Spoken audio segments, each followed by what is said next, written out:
I have a quick question there too, sort of regarding the old hag, right? Like, so Richard, you had mentioned, and you know, in the documentary about the island of Dr. Moreau, you talk about when your friend who sort of fixed the Yes. situation for you, Skip, Yeah. right? Yeah. Skip, Yes. yeah, Skip, yeah.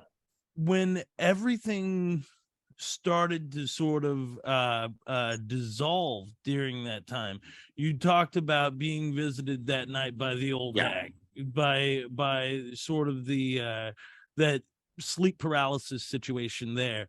And so the connection sort of between the two, I guess it comes down to sort of manifestation and breaking through. Were you having apart from just feeling and everything else that goes into it, what do you think sort of helped cross that line in your situation there? I don't know. I couldn't say, except that it was presumably, it's pretty much the most terrifying experience I've ever had. In that sense of absolute panic and fear and helplessness is yeah, something that I hope I never encounter again. And in the Moreau circumstance, it happened a bunch of times. I guess it was because of the stress I was under. But basically, it was always that I was awake in bed in the hotel room. The last time it happened was in a hotel room in Tokyo, where you're Val awake. Kilmer, right? I had to fly to Tokyo to talk to Val, and that night had the impression that I woke up in the bed. But there's always in those events there was always something trying to get in the door.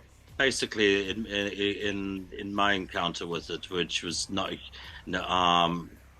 yeah, very very, very simple. There was always something trying to get in the door, and it was banging on the door super hard, bam, bam, bam, bam, bam. And so the door was pretty much shaking on its hinges. It sometimes felt as if the bed was shaking, and there was always something that was already in the room at the same time, kind of pressing down on me, and I was struggling to try to wake up or get up so I could open the door and or respond to it. But there was also something kind of holding me down in the bed so that I couldn't move a muscle, which yeah, are classic symptoms of nocturnal sleep paralysis.